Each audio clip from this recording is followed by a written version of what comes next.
Felaisa, Panjas, Khana, Alnas, Felata, Sain. Okay, 50 packs for Tuesday. Yes, I think we can prepare the food for you. Shukran. Shukran.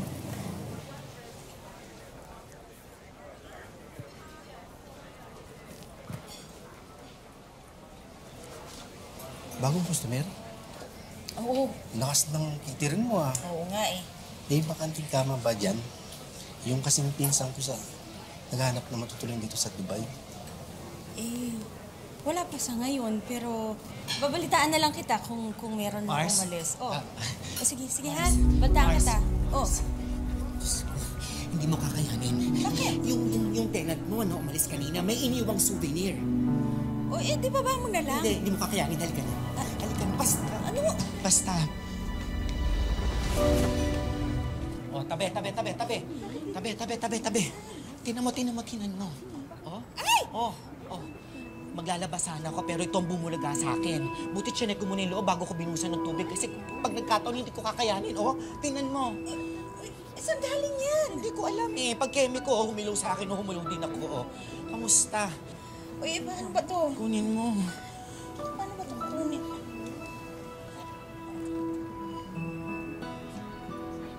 Isang hindi inaasahang sanggol ang darating sa buhay ni Arlene sa Dubai. Ilang taong nang nagtatrabaho sa Dubai si Arlene bilang cook sa isang restaurant. Nang makaipon, nagbukas na siya ng sariling karinderya at catering business. Nagpapaupa rin siya ng mga kwarto sa mga kapwa Pinoy na nakikipagsapalaran din sa Dubai. Paano nga ba babaguhin ng isang inabandonang sanggol ang buhay ni Arlene? Pangalan. Magbigay tayo. Ako magaling dyan. Diba? May special touch ako pagdating sa ni. Since sa ni dito tayo. Parang bongga yung Aya.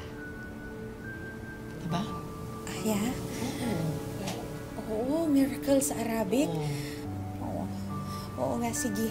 Dahil miracle baby ka at nandito ka na sa amin, Aya na ngayon ang ipapangalan namin sa'yo. Diba? Kahit Aya. Aya.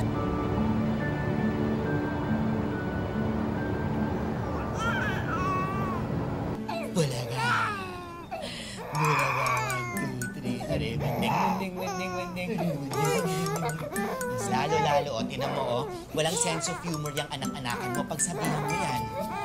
Effort yun, ha? Ayan na. Ay, ano ba? Eh, kasi kukuha-kuha ng bata, hindi naman marunong mag-alaga, o. Ano bang gusto mo? Ano gusto mo ba? Kargahin mo. Kargahin mo. Kapag baby, kapag inaantok, gusto yung karga-karga sila. Tapos mas nako-comfort sila kapag nasa tabi sila ng dibdib ng nanay nila. Gawin mo. Kargahin mo.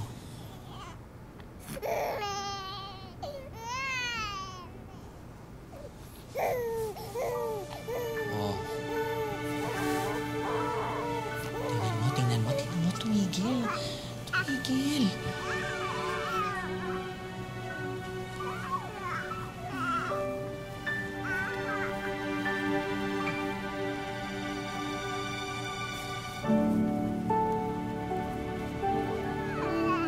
Nangyari? Bakit? Naiiyak ka ba o ano? Suko ka na ba? Time first na ba sa pagiging ina? Ano? Tears of joy lang. Tears of joy. Yung kaya mo magpatulong ng bata.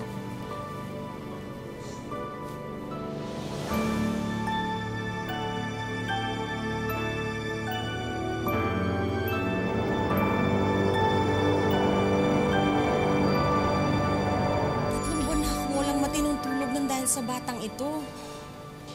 Ay, apo. Day tananang na. Di nagsublin.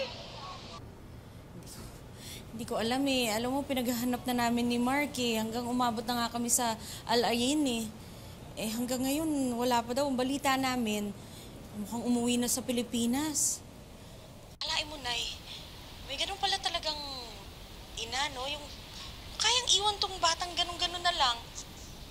Ay, ganun talaga. Anong plano mo dyan sa bata? Ang dapat ko talagang gawin na dalhin siya sa social service dito. Kaya lang, nagigilty naman akong iwanan siya doon. Hindi ko pa alam kung anong mangyayari sa kanya. Ang sabihin mo, napamahal na sa yung batang yan. Ganun na nga. Iiwi mo kaya dito sa Pilipinas, aalagaan ko. Nay, sa'yo pa ba talaga? Andyan na nga si Ricky at saka yung pamangking ko Dadagdag pa ba ako?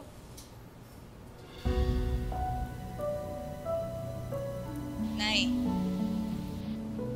Nay, ano nangyayari sa'yo, ha? Ba't nananahimik ka? Nay! Walang anuman ito. Maatake na siguro ang migraine ko. Si Lola! Nahila na naman yata! Nay! Paano kayo?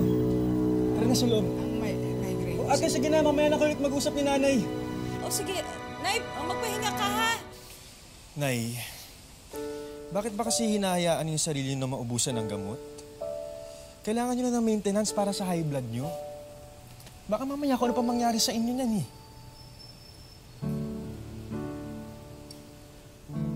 Bihira naman ako sumpungin.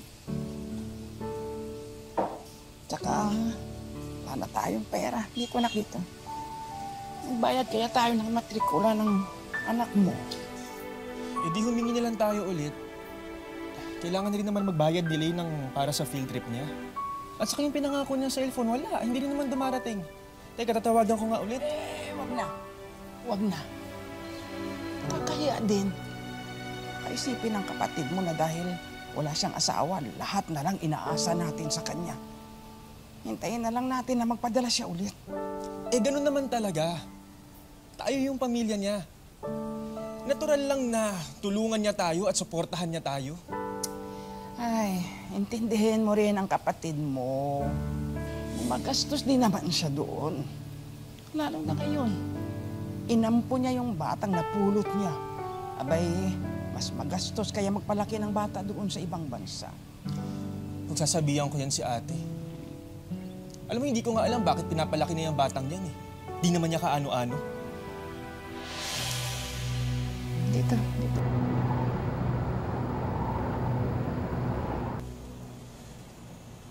Mars. Oh. Bakit? Oh.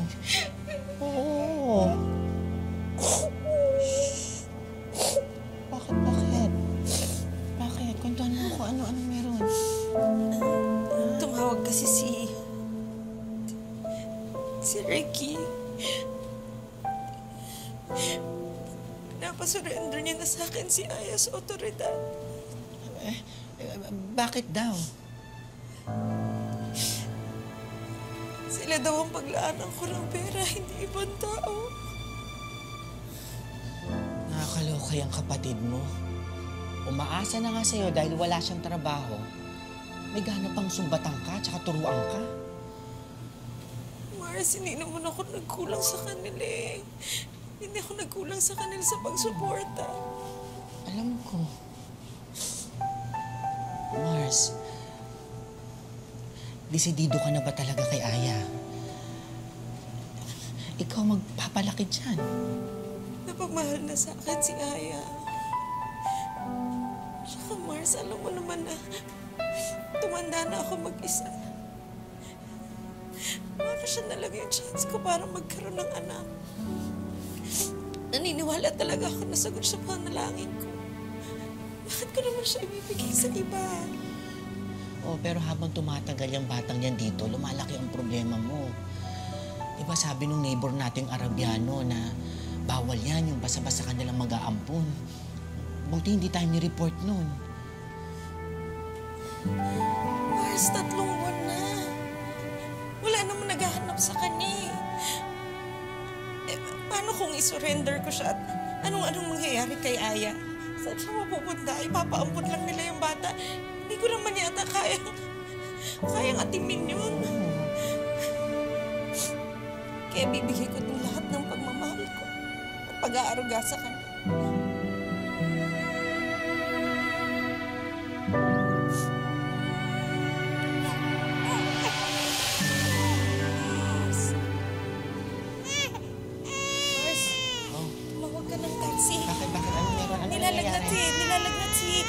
at saka namumutla na siya. Tumawag ka na. Tatawag na. Sige.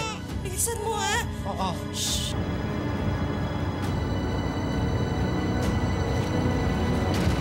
It's a Doc Mars. Ay, Doc. Are you mother of the baby? Yes. She's anemic. Her hemoglobin is very low.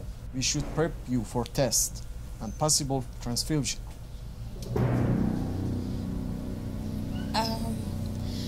A blood transfusion. But doctor, what if we do not match? I said I was the mother, but I'm really not. I'm not understand.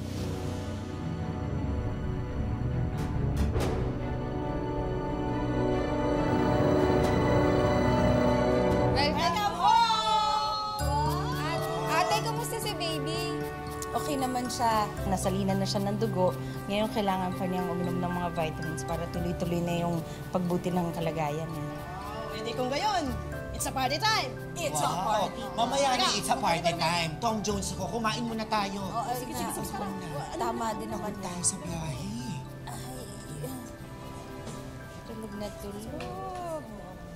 Oo. We are looking for Erlene Joy Baccarat.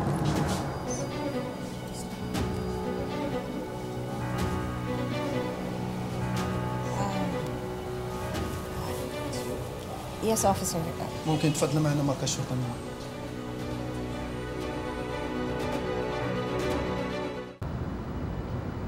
Illegal adoption, possibly kidnapping. Here in the UAE, you can't just keep the baby, you know? Yes, I know, but Who is the mother of baby? I am. Who is the mother of the child? I am, sir. I mean the biological mother.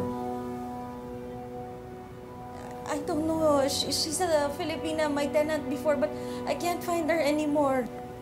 I'm now Aya's mother. Para, tutulungan ka namin sa embassy kung tutulungan mo rin na sarili mo. Hindi biro to ikakaso nila sa'yo. Oh, sir, anong gagawin ko? Kukunin na lang nila yung anak ko? Makukulong ka. Alam mo ba yun? Sir, if I go to jail, will I be able to bring my daughter with me? Since there's no one else who can provide care for the child right now. Yes, but Then put me to jail. If you have to, as long as I can be with my daughter. Sir, I will fight this case. I will fight for my daughter. Mars, ano ka ba? Naloloka ka na ba? Ibang gulo na itong pinasok mo. Pag nakulong ka, paano ang pamilya mo? Ikaw na bahala doon sa kantina at saka doon sa paupahan. Huwag mo yung kakalimutan magpadala kay Nina Ma'am. Ano, itatapon mo lahat ng pinundan mo? Bakit mo ginagawa to, Arlene? Magpapakulong ka para sa batang hindi mo naman dugo. Wala naman sa dugo ang pagiging ina. Nasa puso.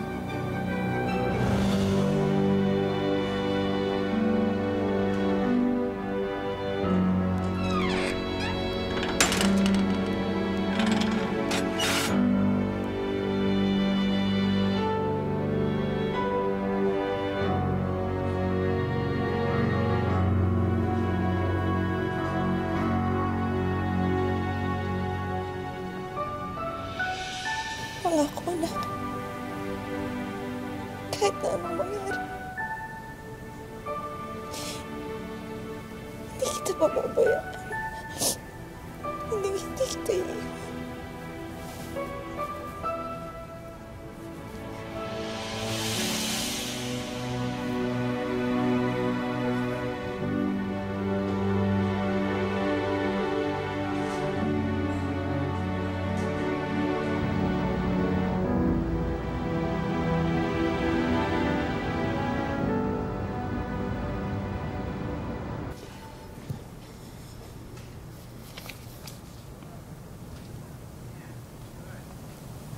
Denied? Again? What does this mean? Are they gonna take my baby away? Have you tried writing the King of Dubai? I've tried everything. I just don't want them to take my daughter away. What can I do? Try writing the King of Abu Dhabi. He is the king of UAE. Shukran.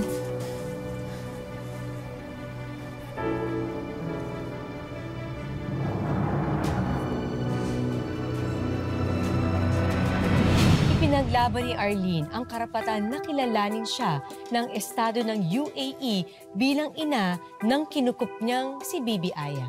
Patuloy niyang inaalagaan ang bata kahit sa loob ng kulungan. Habang ang kaibigan niyang si Mark ang nagpapatakbo ng kanyang negosyo at nagpapadala ng suporta sa kanyang pamilya. Sa haba ng panahon ng pagkakakulong, tila nawala ng pag-asa si Arlene na makalaya pa silang mag-ina. Hanggang isang araw,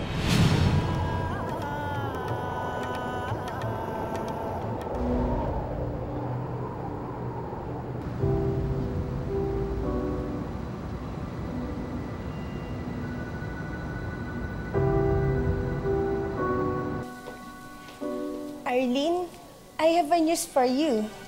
It all finally paid off. This is the letter from the Prime Minister, the King of UAE, granting you the full custody of baby Aya. You are now her foster mom, so they are dropping your case.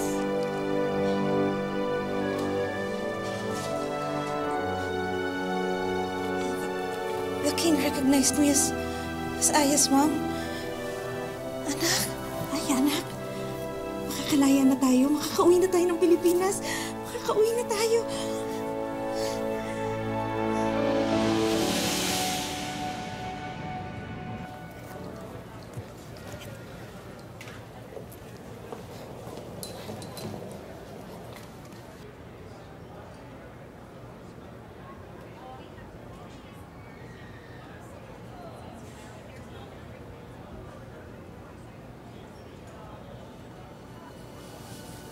Arlene Joy Bacara. Oo, ako nga ho. May problema ho ba tayo? Ako si Miss Melendres. Taga DSWD po kami. I'm sorry ma'am, pero hindi niyo po malalabas na airport yung batang kasama niyo. Ho? Bakit ho? Kailangan niyo po siyang i-surrender sa amin. Kung hindi, makakasuhan kayo ng human trafficking. Miss, anak ko ho to. Anak ko ho si Aya. Ma'am, kausapin lang po namin kayo ng maayos sa opisina. Pero yung bata, paki-assist mo muna siya. Bakit hindi mo kukunin yung anak ko? Sige, pakian mo muna yung bata. Oh, sandali lang naman ho. Bigay niyo na po. Sandali lang naman ho. Huwag niyo naman kukunin yung anak ko. Hindi ko alam na. Kakausapin na po kayo sa opisina para po maayos po ang lahat. Hindi ko naiintindihan kung ano nangyayari. Sandali. Bitawan niyo na po. Sandali lang. Oh, yung anak ko ay. Saan niyo ba? Saan niyo dadalhin yung anak ko? Assist mo sa kanya. Tara na po. Kakausapin lang po kayo para po maliwanagan yung mabuti. Asan ho yung anak ko? Pwede ko na ho bang makita si Aya? Sa ngayon po, ma'am, nasa pangangalaga po namin siya. Bakit ho? At saka bakit niyo ho ako kakasuhan ng human trafficking? Naipaalam na po sa amin ng embassy ang tungkol sa kaso niyo. At alam din po namin na hindi po kayo ang biological mother niya. Ma'am, nagpakulong ho ako para sa batang yon. Meron din ho akong sulat galing sa hari ng UAE. Ito ho, dala-dala ko ho. Ma'am, nasa Pilipinas na po tayo. Pilipino po kayo pareho ng bata. Kahit nagbigay po ng recognition ng hari ng UAE, ang batas pa rin po ng Pilipinas ang kailangan natin sundin sa pag-ampon sa bata. Hindi po kayo ang may custody sa kanya.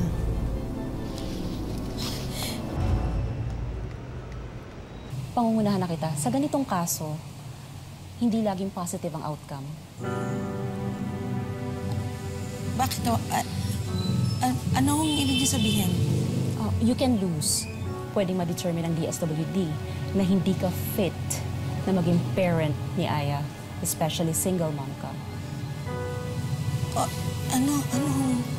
Ano mangyayari? Ia-award nila ang custody sa ibang mas fit na applicants. Attorney, bakit naman ho ganun? Ako yung nagsakripisyo, ako yung nag-alay ng buhay at kalayaan para doon sa bata. Hindi pa rin ho ba ako sapat maging ina? Kailangan natin gawin ng lahat or you can lose Aya forever.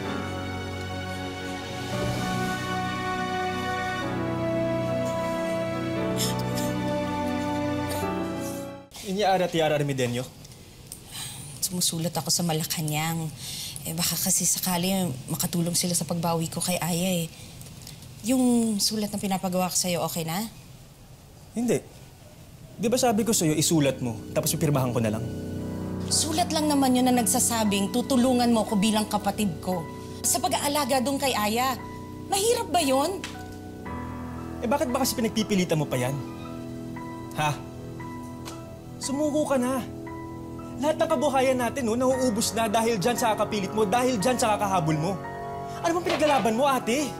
Kung kinuha sa'yo yung anak mo, hindi ka ba lalaban? Anak ko yun. Sa akin ang galing yun. Iyan, napulot mo lang naman yan, ha? Ampon mo lang yan. Kaya pabayaan mo na yan, ate. Utang na loob. Bakit ba kailangan kadugo lang para maging anak? Hindi niyo ba kayang alagaan kung hindi niyo anak? Walang pamilya yung bata. Binigay siya sa akin ng Diyos. Napamahal na sa akin yung bata eh. Yung pamangkin mo, tulungan mo. Hindi ibang tao. Ano bang nangyayari dito? Ba't kayo nag-aaway? Yun na nga ang masakit eh, Ricky. Buong buhay ko, ako na ang tumutulong sa inyo. Pagod na ako. Itong maliit lang na tulong na to ang kailangan ko sa inyo. Bakit ba hindi nyo pa mabigay sa akin?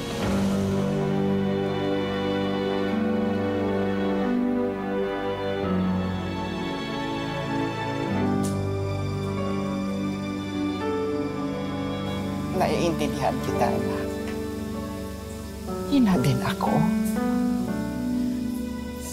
At kahit hindi mo dinala si Aya sa iyong sinapupunan, dama ko ang pagmamahal mo sa kanya. Ikamatay ko man.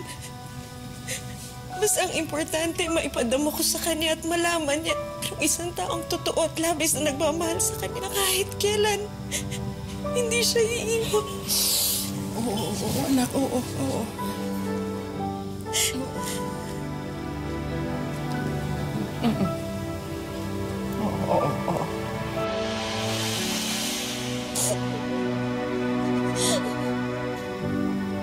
Tama na.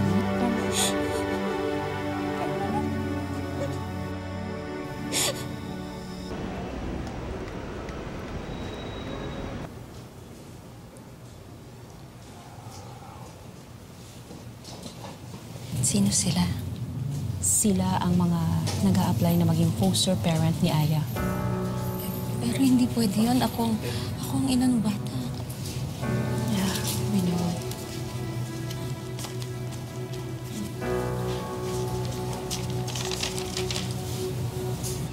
Regarding the custody of Aya Jean Bacara, 3-year-old, at the applicant Arlene Joy Bacara is single and currently unemployed. May gusto ba kayong sabihin before we read the decision? Judge, alam niyo ho, nainay ho yung unang salitang nabanggit ni Aya nung bata pa siya.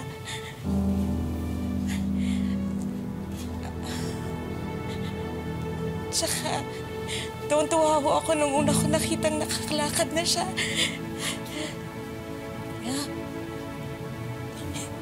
Alam niyo rin ho ba na hindi ko nakakatulog yung bata kapag hindi ko siya kinakantahan. 3 taong kong kinukup yung bata. Wala akong ni isang araw na hindi ko siya tinuring na parang isang anak. Alam niyo ho, hindi naman ho nasusukat sa dugo ang pagiging isang ina. Isa hutong mahabang pangako, panghabang buhay na pangako. At nangangako ho ako na mamahalin ko yung anak ko nang walang katumbas. Sana naman ho, tulungan niyo ako. Matupad ko ho yung pangako ko sa anak ko. Thank you, Miss Bacara. I think we are ready to make a decision.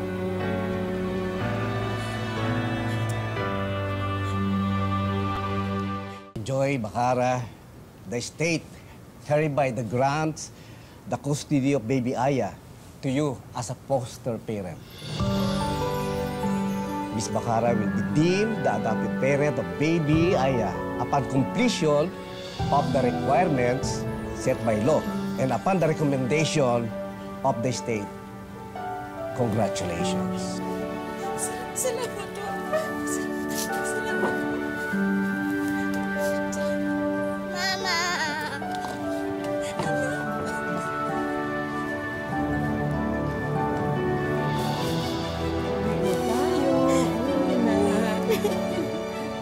Nanalo si Arlene sa kaso at kinilala rin siya ng estado bilang foster parent muna ng bata. Sa loob ng 5 taon, wala nang umangking magulang sa bata. Kaya naman ngayon, legally adopted na ni Arlene si Aya. Ang batang minahal at tinuri niyang tunay na anak mula pa noong una niya itong makita. Bigay ka na ba? Ayan, ito sa'yo. Yan, sa'yo. Ano sabihin mo? Thank you. Ako, Ricky, nag-abala ka pa. Ate, patawarin mo ako Ngayon, alam ko na sobrang halaga na sa'yo.